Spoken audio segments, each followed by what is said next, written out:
So one of the most common things that we hear about product managers' jobs is that they have to prioritize. And today's video we're going to go through why is it important for product managers to prioritize.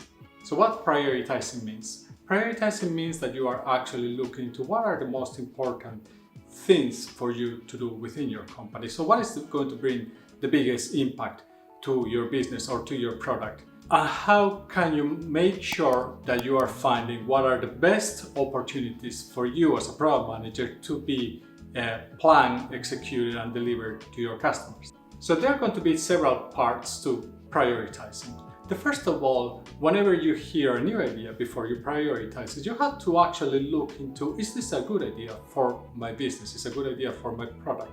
So how do you check this? Basically, you have to have some kind of framework to be able to measure the value of this idea against your vision and your strategy. Does it align with my strategy? Does it align with the key points of my strategy? And actually, does it align with my vision as a company? This will tell you if an idea is already a good one to even take into consideration or not. So I have a video about this, so I will link it here. Another aspect to take into account is, does this idea actually fit with the customer segments I already had defined as a company? What does this mean in practice is that you have to see that am I solving problems for my existing customers, especially if I'm a company that has products that are available to the public. Of course, if I'm a new company, then it has to depend on what customer segments do you think that you are going to be focusing on. But what you want to do is that you want to focus on certain customer segments and actually deliver the best solution possible for them. If you want to expand to new customer segments, you have to make a very good business case out of it. That does it actually make sense? Is it a good time? I'm not spreading myself too thin, that I'm not going to be able to address all the different cases that I should be focusing on. Once you have made sure that your idea actually aligns with your vision and strategy and that it actually applies to the customer segments that we want to bring solutions to, then it's a good time to actually look at, do some kind of impact analysis on the potential of this idea. This can be a TAM exercise, total addressable market. It can be some kind of business case. You have to have a way of measuring the potential impact that implementing this idea is going to give to your company. Measuring the impact is going to depend a lot on what are your strategic goals as a company. Impact is going to be quite different, depends on what stage are you in the company and what are your strategies. For smaller companies, especially for startups, probably you're going to be wanting to focus a lot on growth. If you're an established company, most likely you are going to be focusing much more on profitability. So it depends a lot on which position you are.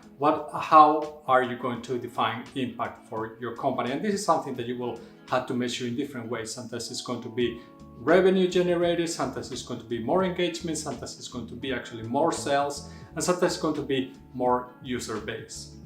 Next, you should take a look into the effort that this is going to take you.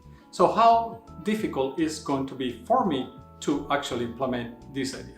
This is not just technical effort, it's also all the marketing, any effort that you have to do as a company. It can be monetary, but it can be also the time that takes to implement it, to deliver it, to get it to the market. So it's very important to understand how much work this is going to take you, so you can actually understand how long is it going to take me to actually deliver this idea.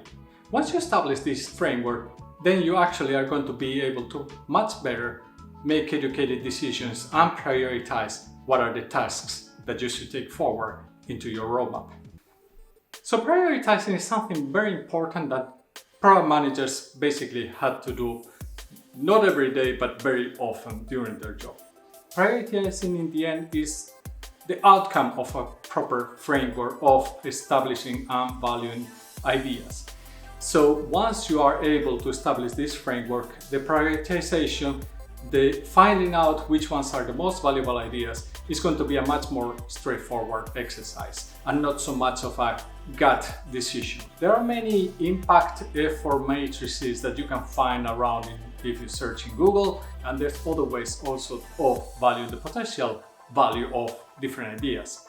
But in the end, what you have to do as a product manager is to have a framework that you always consistently use and try to improve whenever you can, but always be consistent in the way of working, so it actually helps you to make the decisions, that you don't make decisions randomly and in different ways all the time, but try to be driven by a certain framework or a structure of valuing those ideas and being able to actually doing the prioritization.